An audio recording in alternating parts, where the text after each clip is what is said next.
అందరికీ నమస్తే. నేను మీ సుమిత్ర. ముందుగా అందరికీ అడ్వాన్స్ హ్యాపీ దివాళీ. దివాళీ స్పెషల్‌గా పాకం లేకుండా స్వీట్ కవ్వలు ఎలా చేసుకోవాలో చూద్దాము. దానికోసం ఒక బౌల్ తీసుకొని అందులోకి 2 కప్స్ వరకు మైదా పిండి తీసుకొని, 1 కప్పు షుగరు మిక్సీ జార్‌లో వేసుకొని 2, 3 యాలకులు వేసుకొని మిక్సీ పట్టుకొని తీసుకోవాలి. షుగర్ పౌడర్ తయారు చేసుకొని పెట్టుకోవాలనమాట. ఇప్పుడు ఈ షుగర్ పౌడర్‌ని కప్పుతోటి కొలుచుకొని 1 ½ కప్ వరకు ఇందులోకి స్వీట్‌కి సరిపడా వేస్తున్నాను. వేసుకొని అంతా కలిసే విధంగా చేత్తో ఒకసారి మిక్స్ చేసేసుకోవాలి. తర్వాత ఇందులోకి హీట్‌గా బాగా హీట్ చేసుకున్న ఆయిల్ కానీ, నెయ్యి కానీ ఒక 2 స్పూన్స్ అంత వేసుకొని అంతా మిక్స్ అయ్యే విధంగా మిక్స్ చేసుకోవాలి. మిక్స్ చేసుకున్న తర్వాత నేను ఆయిల్ వేస్తున్నాను.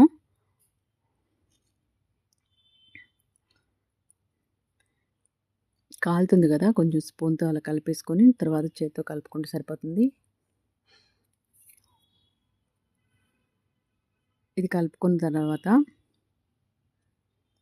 ఈ విధంగా కలుపుకొని ఇలా గట్టిగా ఇలా పిడికిల్లోకి తీసుకొని ఈ విధంగా ముద్ద చేస్తే ముద్ద రావాలి. అంతవరకు వేసుకోవాలన్నమాట ఆయిల్. కొంచెం కొంచెం వాటర్ యాడ్ చేసుకుంటూ, షుగర్ యాడ్ చేసాం కాబట్టి మనం కొంచెం వాటర్తోనే సరిపోతుంది. చపాతీ పిండిలా కలిపేసుకొని పక్కన పెట్టుకోవాలి. కలిపేసుకున్న తర్వాత గవ్వలు చెక్క ఉంటుంది కదా, ఆ చెక్క తీసుకొని కొంచెం కొంచెంగా పిండి తీసుకొని ఈ విధంగా ఇలా ఈ బటన్ వేలుతో ఇలా ప్రెస్ చేస్తూ చేసామంటే రౌండ్ షేప్లో మనకు గవ్వలాగా వచ్చేస్తుంది అనమాట. ఈ విధంగా ఇలా వచ్చేస్తుంది. అన్నీ కూడా ఇలా చేసుకొని డీప్ ఫ్రై చేసుకోవాలి. నేను మీకోసం 2 చూపిస్తున్నాను. చాలా ఈజీ ప్రాసెస్ అండి. చాలా బాగా వస్తుంది. మనం షుగర్ సిరప్ లేకుండానే డైరెక్ట్ షుగర్ వేసుకొని చేసేసుకుంటున్నాం. చాలా బాగుంటాయి.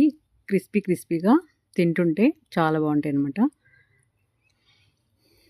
అన్నీ కూడా గవ్వలు ఇలా చేసేసుకొని మళ్ళీ చూపిస్తున్నాను ఒకసారి. ఈ విధంగా తిప్పేసామంటే ఇలా వచ్చేస్తాయి. చాలా సింపుల్గా ఉంది కదా, ఎవరైనా చేయొచ్చు.